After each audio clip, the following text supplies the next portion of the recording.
میں گھر داماد تھا. میری بیوی اپاہج مردوں کو 3 دن اسٹور روم میں بند کر دیتی اور مساج کے ذریعے ان کا علاج کرتی، اور 3 دن بعد وہ مرد صحت یاب ہو کر باہر آ جاتا اور بڑی عجیب نظروں سے مسکراتے ہوئے میری بیوی کو ڈھیر سارے پیسے دے کر جاتا. ایک دن ایکسیڈنٹ میں میری ٹانگ ٹوٹ گئی تو میری بیوی نے میرا علاج کرنے سے انکار کر دیا اور دھمکی دی کہ اگر دوبارہ یہ بات کی تو طلاق لے کر باہر نکال دوں گی. ایک دن راز جاننے کے لیے میں ایک اپاہج دوست کی جگہ کمرے میں چھپ گیا. جیسے ہی آدھی رات ہوئی تو میرے پیروں تلے سے زمین نکل گئی. بیوی نے اندر آتے ہی مجھے اپنی بیوی کے اس کام سے سخت نفرت تھی. کئی بار میری اپنی بیوی فرخندہ سے اسی بات پر بحث بھی ہو چکی تھی کہ وہ یہ کام نہیں کرے گی، لیکن وہ مجھے کم تنخواہ کا طعنہ دے کر چپ کروا دیتی. مجھے شروع سے ہی اس کا یہ کام بالکل پسند نہ تھا. اس کے پاس اپاہج مرد آتے تھے اور وہ 3 دن انہیں اسٹور روم میں بند رکھتی.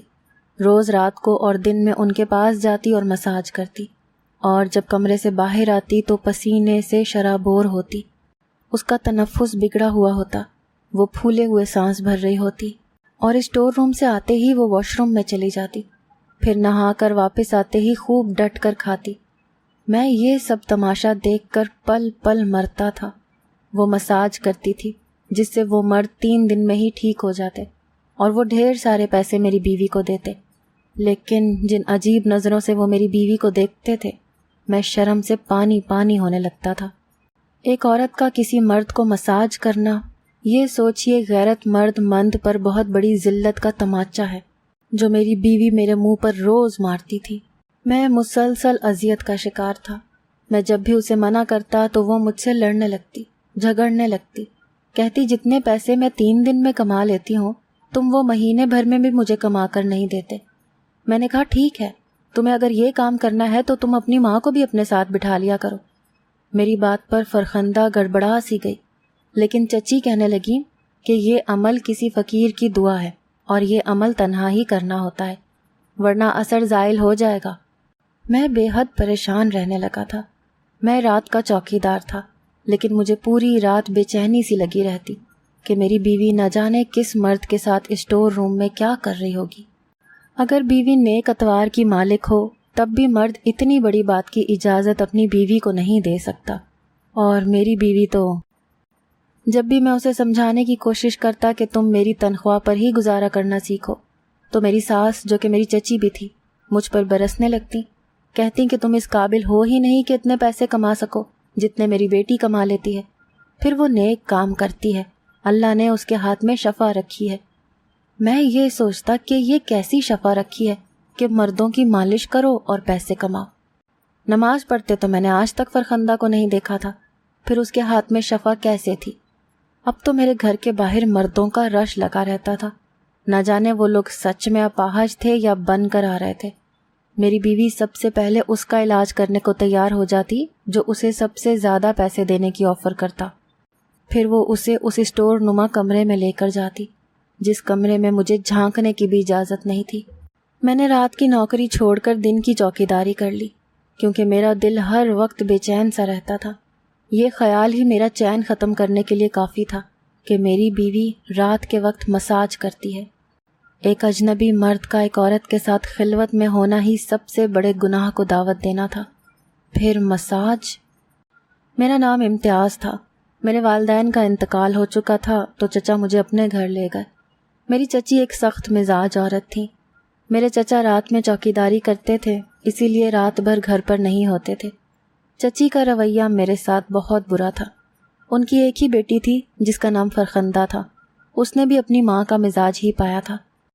میری کزن کو کسی فقیر نے یہ عمل سکھایا تھا کہ وہ اپاہج لوگوں کا علاج کرتی تھی.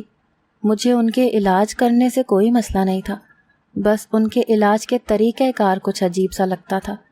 وہ اپاہج مرد کو ایک اسٹور روم میں بند کر دیتی اور پھر رات کے وقت وہ اس کمرے میں جاتی اور 2-3 گھنٹے اس اپاہج شخص کا مساج کرتی. جب واپس آتی تو پسینے سے شرابور ہوتی. عجیب بات یہ تھی کہ وہ مریض 3 دن اسی اسٹور میں رہتا. تیسرے دن وہ بھلا چنگا ہو کر اسٹور سے باہر آتا اور میری بیوی کو مسکراتے ہوئے دیکھتا اور پیسے دے کر چلا جاتا. میرا دل تو بڑا چاہتا تھا کہ یہ بات چچا کو بتا دوں، وہ تو پوری رات گھر پر نہیں ہوتے، اور فرخندہ پیچھے سے علاج کے بہانے نہ جانے کیا کرتی ہے، لیکن مجھے چچی سے بہت ڈر لگتا تھا، وہ تو مجھ پر ہی کوئی الزام لگا دیتی، اسی لیے میں چچا سے کچھ نہیں کہتا تھا۔ وقت یوں ہی گزرنے لگا، 2 سال بیت گئے، میرے چچا بیمار رہنے لگے تو میں ان کی جگہ نوکری پر لگ گیا، لیکن میری زندگی میں اصل طوفان تو اس وقت شروع ہوا جب میرے چچا کا انتقال ہو گیا۔ میں اس وقت صرف 23 سال کا تھا۔ میری چچی کے لیے یہ ایک بہت بڑا صدمہ ثابت ہوا۔ وہ شروع میں تو چپ چپ سی رہنے لگی، سارے گھر کا بوجھ مجھ اکیلے کو ہی اٹھانا پڑتا تھا، ساری تنخواہ چچی مجھ سے چھین کر رکھ لیتی تھی اور میں کچھ کہہ بھی نہیں پاتا تھا۔ چچی کی بیٹی فرخندہ بہت تیز مزاج کی تھی، ہر وقت اسے لڑنے کا بہانہ چاہیے تھا۔ میں تو یہ سوچ سوچ کر پریشان ہوتا تھا کہ جس سے اس کی شادی ہوگی وہ تو بنا موت ہی مارا جائے گا، لیکن یہ نہیں پتا تھا کہ ایک بار تو مجھ پر آفت ہی ٹوٹ پڑی۔ میں جب رات بھر کی چوکیداری کر کے گھر پہنچا تو میری چچی کسی بات پر اپنی بیٹی کو کوس رہی تھی، ساتھ رو بھی رہی تھی۔ مجھے کچھ تشویش سی ہونے لگی کہ ایسا بھی کیا ہوا ہے جو چچی اپنی چہیتی کو مغلیات بھی بک رہی تھی، ساتھ ساتھ رو بھی رہی تھی اور اسے منحوس بھی کہہ رہی تھی۔ اور پہلی بار ایسا ہوا تھا کہ فرخندہ اپنی ماں سے زبان چلانے کے بجائے خاموش کھڑی تھی۔ یہ بات میرے لیے بڑی حیرت کا باعث تھی، ورنہ وہ لڑکی تو ماں کو بھی 1 کے 10 جواب دیتی تھی، پھر وہ آج چپ کیوں تھی؟ ہر روز تو چچی کی توپوں کا رخ میری جانب ہی ہوتا تھا، لیکن آج خلاف توقع بیٹی پر برس رہی تھی اور وہ بھی چپ چاپ ماں کی باتیں سن رہی تھی۔ مجھے دیکھ کر چچی چپ ہو گئی اور فرخندہ سے کہنے لگی، جا اندر کمرے میں مر جا کے، خبردار جو کمرے سے باہر بھی نکلی تو ٹانگیں توڑ دوں گی تیری۔ بڑے غضبناک لہجے میں چچی نے اپنی اکلوتی صاحبزادی کو جھاڑ پلائی تھی۔ مجھے وجہ تو نہیں پتا تھی، لیکن میرے اندر تو ایک ٹھنڈک سی اتری تھی کہ چلو آج تو اس کی باری آئی، ورنہ روز مجھے نکمے ہونے کے تانے چچی دیتی تھی اور وہ فرخندہ کی بچی بیسنی سی ہنسی ہنستے ہوئے مجھے دیکھتی تھی۔ میں بے بسی سے یہ سب برداشت کرنے پر مجبور تھا، لیکن آج مجھے دیکھ کر چچی کے تیور ہی کچھ اور تھے۔ مجھے بڑے آرام سے کہا کہ جا امتیاز، منہ دھو کے آجا، میں تیرے لیے پراٹھا بناتی ہوں، تو تھکا ہوا آیا ہے، ڈٹ کر ناشتہ کر اور سو جا۔ میں نے تیرے کمرے کی صفائی بھی فرخندہ سے کروا دی ہے۔ چچی کا میٹھا لہجہ سن کر تو میں نے حیرت سے پوری آنکھیں پھیلا کر انہیں دیکھا۔ آج سے پہلے تو کبھی مجھے ناشتے تک کا نہیں پوچھا اور آج پراٹھا بنا کر دے رہی ہیں۔ میں تو ان کی اس مہربانی کی وجہ بھی ٹھیک سے سمجھ نہیں پایا تھا، کیونکہ اس وقت بھوک لگی تھی، اسی لیے میں نے 2 پراٹھے ڈٹ کر کھائے۔ اس کے بعد ٹھنڈی لسی کا گلاس پی کر اپنے کمرے میں چلا گیا۔ میں بہت گہری نیند سویا۔ جب شام کو اٹھ کر باہر آیا، چچی کے سب بھائی صحن میں ہی جمع تھے۔ مجھے دیکھ کر کہنے لگے کہ ادھر آؤ، تم سے ضروری بات کرنی ہے۔ میرا دل نہ جانے کیوں زور زور سے دھڑکنے لگا۔ میری چھٹی حس مجھے آنے والی مصیبت کا اشارہ دے رہی تھی۔ ایسا میرے ساتھ اکثر ہوتا تھا کہ میری چھٹی حس مجھے آنے والی مصیبت کا پہلے سے اشارہ دے دیتی تھی۔ میں چپ چاپ صحن میں رکھی کرسی پر بیٹھ گیا۔ چچی کے بھائی کہنے لگے، دیکھو میاں، پہلے تو تمہارا چچا زندہ تھا اس لیے تم یہاں رہتے رہے، مگر اب جوان جہان 2 عورتوں کے ساتھ تمہارا یہاں یوں رہنا مناسب نہیں ہے۔ میں نے بے ساختہ چچی پر نظر ڈالی جو کہیں سے بھی جوان جہان نہیں لگ رہی تھی۔ بہرحال میرے چچا میرے ابا کا حصہ بیچ کر اپنا بڑا گھر لے چکے تھے جو فی الوقت میری چچی کے نام تھا۔ میں نے کہا، چچی میرے ابا کا حصہ دے دیں تو میں چلا جاتا ہوں۔ یہ لفظ میرے منہ سے ابھی ادا ہی ہوئے تھے کہ چپ چاپ بیٹھی میری چچی کی کینچی جیسی زبان چلنے لگی۔ کہنے لگی، کاہے کا حصہ میاں، اتنے سال تمہیں مفت کا کھلایا پلایا ہے، اگر اس کا حساب کرو تو ہمارے ہی پیسے تمہاری طرف نکلیں گے۔ جس سخت اور بلند لہجے سے وہ بولی تھیں مجھے ہی چپ ہونا پڑا۔ اس کے بعد ان کے بھائی کہنے لگے، حصہ تو تم لگا چکے ہو، اسی لیے اگر تمہیں یہاں رہنا ہے تو فرخندہ سے نکاح کرنا ہوگا۔ اس طرح تمہارے رہنے سے لوگ ہماری معصوم فرخندہ پر انگلیاں اٹھائیں گے۔ یہ سن کر تو میں اچنبھے میں آ گیا۔ فرخندہ اور معصوم، میں نے جھٹ سے انکار کر دیا۔ میں اس آفت کی پرکالہ کے ساتھ زندگی نہیں گزار سکتا تھا۔ چچی کے بھائی کہنے لگے، تو پھر نکلو اس گھر سے، میرے ساتھ چچی نے بہت ہی بڑی چال چلی تھی۔ اگر گھر چھوڑ کر چلا جاتا، میرے باپ کی عمر بھر کی جمع پونجی اس گھر میں جمع تھی۔ میں کچھ دیر سوچتا رہا۔ میرے پاس فرخندہ کو اپنانے کے علاوہ دوسرا کوئی راستہ نہ تھا۔ میں نے کافی دیر سوچنے کے بعد نکاح پر حامی بھر لی، لیکن مجھے یہ دھمکی بھی دی گئی کہ اگر میں نے فرخندہ کو طلاق دی تو میں گھر سے بے دخل ہو جاؤں گا۔ ان کی ہی ساری شرطیں رکھی گئیں اور میرا نکاح فرخندہ سے ہو گیا۔ فرخندہ شادی کے دن تو چپ رہی، لیکن آہستہ آہستہ اس کی وہ چرب زبانی کی عادت پھر سے شروع ہو چکی تھی۔ آئے دن ہمارے جھگڑے شروع ہونے لگے۔ وہ کہتی کہ تمہاری تنخواہ سے میرا گزارا نہیں ہے۔ اس نے دوبارہ سے اپاہج لوگوں کا علاج شروع کر دیا، جو مجھے سخت ناپسند تھا۔ مجھے سمجھ نہیں آتا تھا کہ میں اسے کیسے اس فعل سے منع کروں۔ جب تک وہ اس اسٹور روم میں رہتی، میں کسی ماہی بیاب کی طرح سے اپنے کمرے میں چکر کاٹتا رہتا تھا۔ ہماری شادی کو 2 سال بیت گئے تھے، لیکن ایسا بہت ہی کم ہوا تھا کہ وہ میرے پاس آئی ہو۔ کبھی کبھی تو مجھے یہ لگتا تھا کہ چچی نے مجھ سے اس کی شادی کی ہی اسی لیے ہے تاکہ وہ اپنا یہ عمل جاری رکھ سکے۔ ایک بار میں دن بھر کی ڈیوٹی سے واپس آ رہا تھا۔ میرا ذہن تو ویسے ہی ایک مسلسل اذیت سے دوچار رہتا تھا۔ میری بے بسی یہ تھی کہ میری تنخواہ کم تھی، دوسرا میری وراثت پر میری چچی قبضہ کر چکی تھی، ورنہ یا تو میں الگ گھر لے کر فرخندہ کو ادھر رکھتا، اس کی غلط بات پر اسے روک بھی سکتا، یا پھر اسے چھوڑ دیتا۔ کم از کم میرے پاس اپنی رہائش تو ہوتی، لیکن میرے ہاتھ میں میری چچی نے کچھ بھی نہیں چھوڑا تھا۔ اگر میں زیادہ روک ٹوک کرتا تو فرخندہ مجھے طلاق کی دھمکی دینے لگتی کہ طلاق لے کر میں تمہیں اپنے گھر سے نکال دوں گی، تم ہمارے ہی ٹکڑوں پر پل رہے ہو۔ میں چپ کر جاتا۔ ایک بار انہی سوچوں میں واپس گھر لوٹ رہا تھا کہ روڈ کراس کرتے ہوئے میں ایک گاڑی سے ٹکرا کر گرا اور بے ہوش ہو گیا۔ کیونکہ قصور میرا ہی تھا، میری سوچ تو بیوی کے بند کمرے میں ہی گھسی رہتی تھی، اسی لیے سڑک پار کرتے ہوئے سامنے سے آنے والی گاڑی مجھے نظر ہی نہیں آئی۔ مجھے جب ہوش آیا تو میں ہاسپٹل میں تھا۔ میری ٹانگ پر پلستر چڑھا ہوا تھا۔ مجھے چند لوگ ہی گھر تک چھوڑ کر گئے تھے۔ مجھے اس حال میں دیکھ کر فرخندہ پریشان ضرور ہوئی تھی۔ پہلے پہل میرا بہت خیال بھی رکھتی رہی، لیکن چچی مجھے کہتی تمہیں تو بہانا چاہیے تھا گھر بیٹھنے کا۔ ارے میں کہتی ہوں تم اندھے ہو گئے تھے کیا؟ اتنی بڑی گاڑی تمہیں نظر نہیں آئی؟ پہلی بار چچی کے سامنے فرخندہ بولی۔ کہنے لگی بس کر دے اماں، دیکھ نہیں رہی وہ کس حالت میں ہے۔ پہلی بار میں نے اپنی بیوی کو اپنے لیے فکر مند دیکھا تھا، وہ میرا خیال رکھ رہی تھی۔ چند دن کے بعد میرا پلستر تو اتر چکا تھا، لیکن میں ٹھیک سے چل نہیں پا رہا تھا۔ ایک دن میں نے فرخندہ سے کہا کہ میرے بھی پاؤں کا مساج کر دو تاکہ میں بھی 3 دن میں ٹھیک ہو جاؤں۔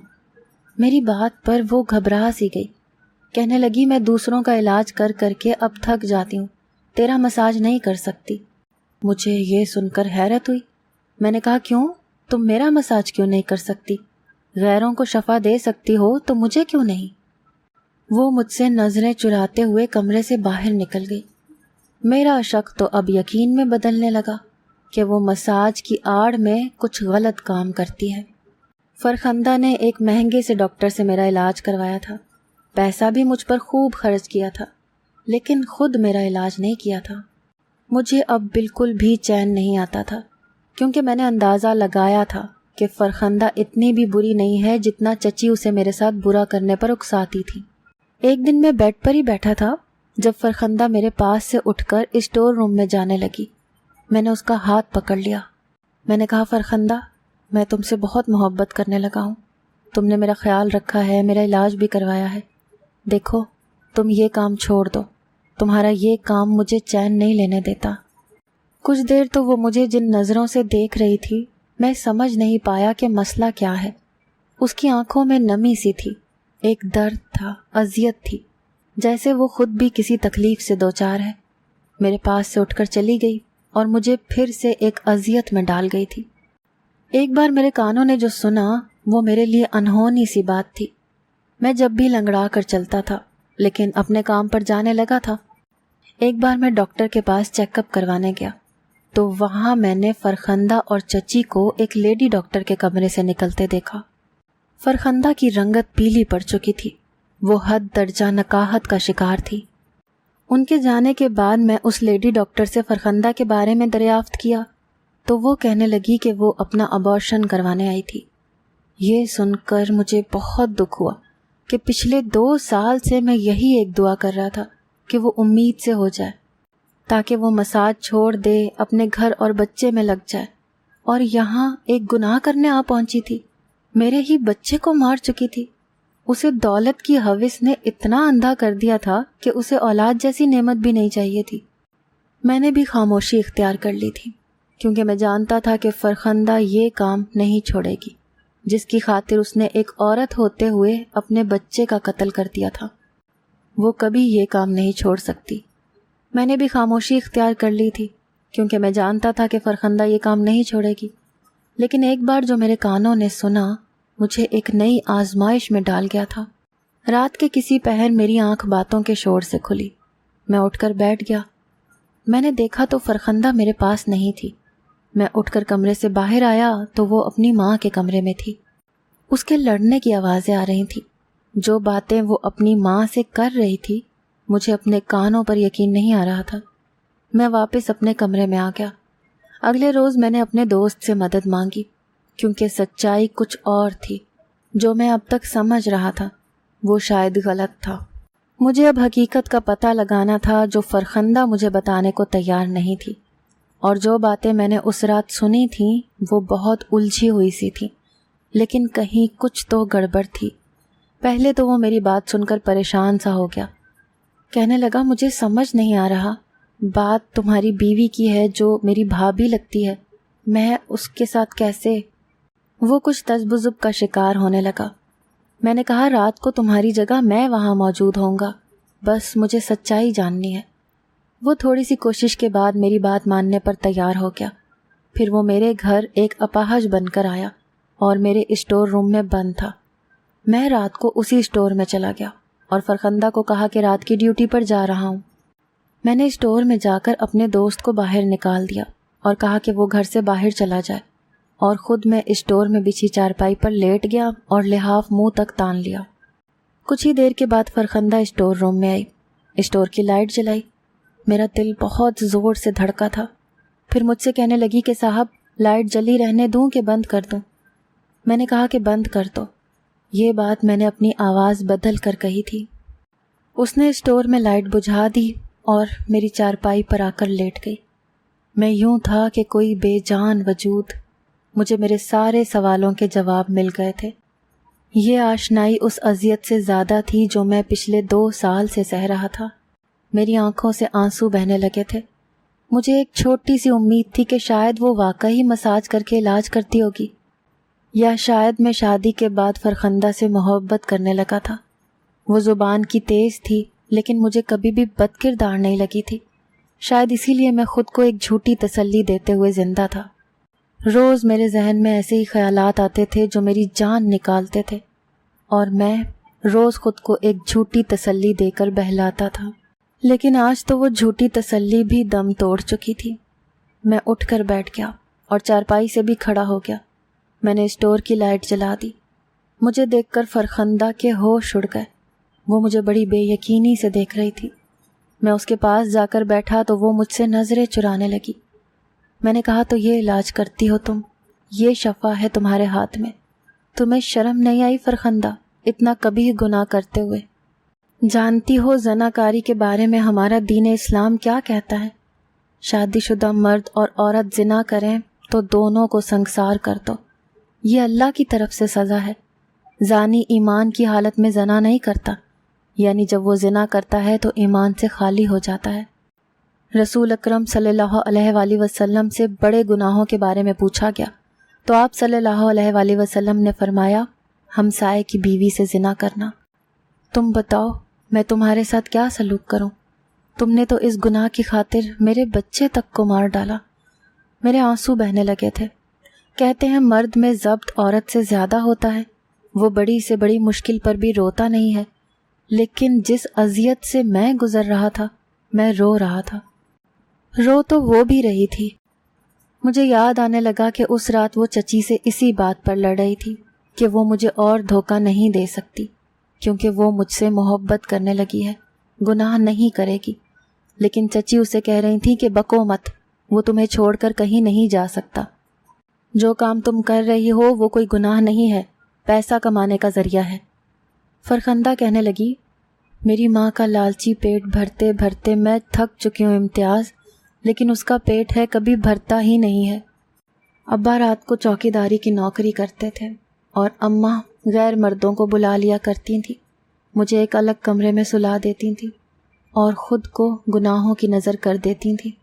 اس وقت میں چھوٹی تھی، اسی لیے اماں کے ہر عمل سے ناواقف تھی، لیکن جب میں کچھ سمجھدار ہوئی تو اماں کو کہنے لگی کہ وہ اپنے عمل سے باز آ جائے، ورنہ میں ابا سے کہہ دوں گی۔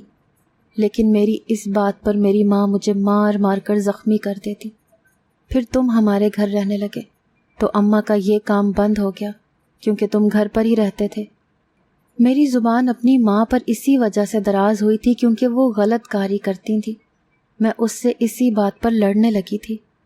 لیکن پھر میری ماں نے یہ کہا کہ مجھے ایک فقیر کی دعا سے مشہور کر دیا کہ میں اپاہج مردوں کا علاج کر سکتی ہوں، کیونکہ میں جوان ہو چکی تھی، خوبصورت بھی تھی، اسی لیے میرے پیسے میری ماں کے گاہک زیادہ دینے کو تیار تھے۔ لیکن میں نے اماں کو صاف انکار کر دیا، لیکن میری ماں مجھے زبردستی اسٹور میں غیر مردوں کے ساتھ بند کر دیتی، کیونکہ اسے اس کام کے پیسے بہت زیادہ ملتے تھے۔ ابا کی ناگہانی موت کے بعد تم ابا کی جگہ کام کرنے لگے۔ ایک رات میں گھر سے بھاگ گئی کیونکہ مجھے اس کام سے نفرت تھی، لیکن اماں کے ایک گاہک نے مجھے دیکھ لیا تو وہ مجھے واپس لے آیا۔ اماں نے اس رات مجھے بہت مارا، کہنے لگی تیرا میں پکا انتظام کرتی ہوں۔ اس رات میرا تم سے نکاح کروا دیا، کیونکہ تم مجھے کبھی بھی اس گھر سے باہر نہیں لے کر جا سکتے تھے، کیونکہ تمہاری کمائی اتنی نہیں تھی۔ جسے میں نے چند دن پہلے ضائع کیا وہ تمہارا بچہ نہیں تھا، ایک گناہ کی پیداوار تھی۔ میں تمہارے سامنے ہوں امتیاز، جو چاہے سزا دے دو، کیونکہ وہ سزا اس سزا سے زیادہ اذیت ناک نہیں ہوگی جو میں ہر رات سہتی ہوں۔ وہ ہچکیوں کے ساتھ روتے ہوئے مجھ سے یہ کہہ رہی تھی۔ میں نے کہا کاش تم نے یہ بات مجھے پہلے کہہ دی ہوتی۔ وہ کہنے لگی میری ماں تمہارے ہاتھ پاؤں پہلے ہی کاٹ چکی تھی، تمہارے ورثے پر ناگن بن کر بیٹھ چکی تھی، تم کیا کر لیتے؟ میں نے اسے کوئی جواب نہیں دیا۔ اگلے روز اپنی چچی کو پولیس کے حوالے کر دیا۔ میں نے فرخندہ کو نہیں چھوڑا کیونکہ مجھے وہ گناہ کار نہیں لگ رہی تھی۔